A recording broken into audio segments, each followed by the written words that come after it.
Ravens flock. The flock rundown is the place to be. My man Ryan has been a lifelong Ravens fan since he was born. So I'm telling you now, it's about to go down. The podcast, the flock rundown. Ravens, baby. Nothing gets better than waking up and wondering how high we can fly. Tune in. Motionless brainwaves attempt to swim their way to sense, can't tame the untamed. Appreciate you, Ray. What's up, Ravens fans? My name is Ryan, and welcome back to another episode of the Flock Rundown. So Lamar Jackson is on pace for his best season ever. Let's dive into the numbers. So I looked at Lamar's stats year by year, crunched the numbers, especially 2023 and 2019. And right now, Lamar Jackson has a 74.3% completion rating, which is second to only Josh Allen in the entire NFL. Lamar Jackson is the second most accurate passer in the entire league through 4 weeks of the 2023 season. He's insanely efficient, way more efficient than he was in any prior years. Last year through week 4, he was 76 of 117 for a 65% completion rating. And then in 2019, he finished the year with a 66% completion rating. Now, obviously, there's a long season left this year, but if you just divide the numbers and track them out through 17 games, Lamar's on pace this season to have 3,374 passing yards and 935 rushing. Those are just what he's on pace for. He would have 34 total touchdowns, 17 passing, 17 rushing, and 4 interceptions. And we'll dive deeper into that in a second. But in 2019, he had 3,127 passing yards, 36 passing touchdowns, 6 interceptions, and then 1,206 rushing yards, 7 rushing touchdowns, for a total of 4,333 yards and 43 touchdowns. So he is on pace for less touchdowns this season by 9. He's on pace for 34 total touchdowns this year, and the yards are pretty much exactly the same. So let's dive into that specifically and what that means, right? So the yards are pretty much the same, 4,300 total yards. You know, you can chop it up to passing, rushing, whatever you want. He had a few more. He's on pace for a few more passing yards this year than he was in 2019, but he had a few more rushing yards in 2019. So let's just say the yards are around 4,300, which is the best he's ever had and is an incredible season. Now he's on pace for 17 passing touchdowns this year, which is pretty low in my opinion. And I think that that's going to go up. I really do. I don't see how it wouldn't. He's going to get more comfortable in this offense, and weapons are going to continue to come back. I don't see how he doesn't have more passing touchdowns than 17.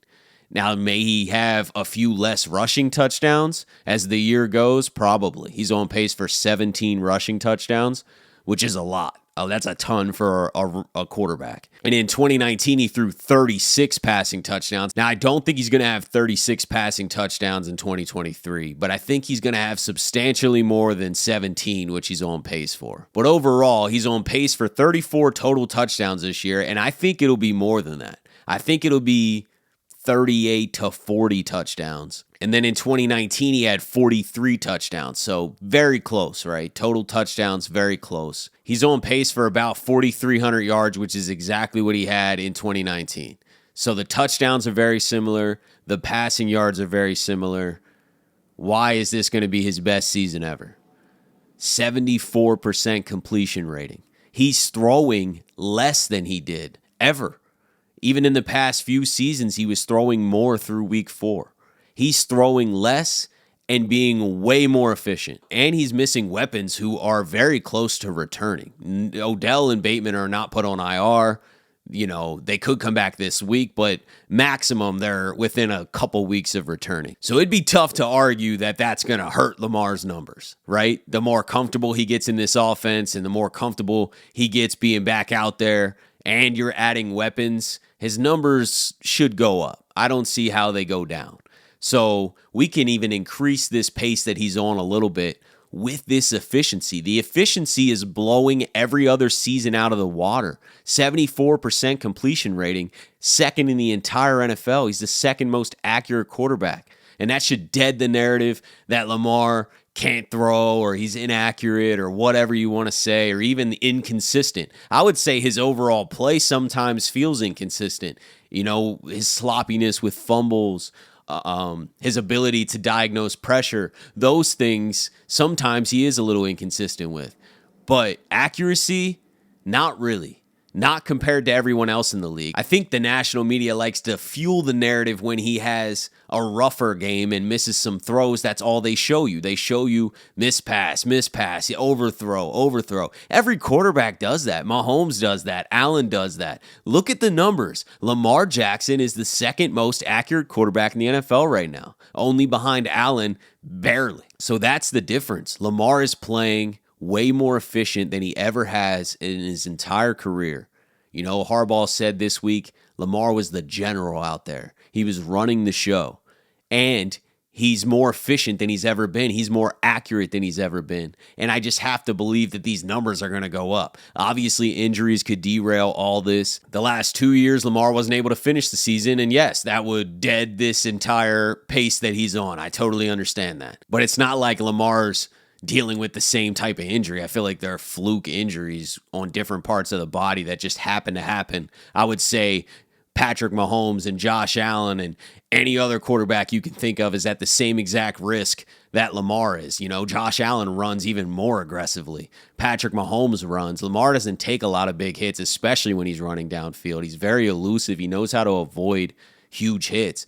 And I think Lamar's at the same risk as any quarterback is for getting hurt. So we can kind of toss the injury thing out of the window. Now, the receiving core, I could hear an argument that his weapons may be inconsistent throughout the year because they're going to not be on the field all the time. Obviously Odell and Bateman are injury prone, and we knew that coming into the season, and they're already hurt. So I hear that argument. If you want to argue that, I can hear that argument. But until they're out for the year and not available at all, or out for most of the regular season, I have to believe that they're going to come back and Lamar, it's only going to lift this offense and lift Lamar's numbers. So with his efficiency, he's on pace to have his greatest season yet. And we thought this may happen in the offseason. I made a couple videos saying how this unknown Todd Monken offense, which right now doesn't seem as different as I thought, I'll admit. But regardless, this is a better offense for him. And I think the more he comes into it, the more these weapons come back, it's only going to increase. And his accuracy is what stands out more than anything. So does the 2019 season maybe produce 2 or 3 more touchdowns than this season ends up doing? Yeah, probably. But he was a unanimous MVP in 2019. I'll take 2023 Lamar Jackson, who has very similar numbers at the end of this season to his unanimous MVP year, but is way more efficient. He's actually throwing less. He's more accurate. I'll take that Lamar Jackson. That Lamar Jackson's going to win even more games. That Lamar Jackson's even more valuable than the 2019 Lamar Jackson. I trust this Lamar Jackson more. The numbers are very similar, but that accuracy number is not. That efficiency number is not close. Now, could Lamar take a step back if the weapons don't come back? Sure. Like I said, it's early in the season. Don't take this as like, this is what I'm guaranteeing is going to happen. But I want to point this out. Lamar Jackson's on pace for what I would say is his greatest season that he's ever played in his life, which is scary. And like I said, I think it could even get better. This pace that he's on, 17 passing touchdowns, he's going to have more than 17 passing touchdowns. This pace that he's on is a little even slow, I think. I think he's got off to a slow start, but when you really add up the numbers and compare it, it's similar. It's very similar. Now, if he didn't increase the rate at all, then I would still say 2019 is a little better just because he'd have 9 more touchdowns. So that does make it better for sure. But that's if nothing changes. That's if Lamar does have 17 passing touchdowns. And he hasn't even had one of those high stat games, where it's a kind of a shootout and he's got to keep up. He hasn't even had one of those games. You add a few of those games into the stat line because that'll happen throughout the year. There'll be at least 4 or 5 games that Lamar just has to go off, throwing, running, whatever it is. Lamar's going to go off 4 or 5 times throughout this year. You can call them outlier games, whatever you want, but that hasn't really happened yet. And when you throw that into the stat sheet, it's going to even everything out quite a bit. I would say he's off to a slow start right now, but he's still on pace to damn near equal what he did in 2019, but way more efficiently. And I'll take this 2023 Lamar Jackson over any Lamar Jackson we've ever seen. Appreciate you guys tuning in to another episode of the Flock Rundown. Have a beautiful rest of your day, and I'll talk to you guys next time. Motionless brainwaves attempt to swim their way to sense, can't tame the untamed.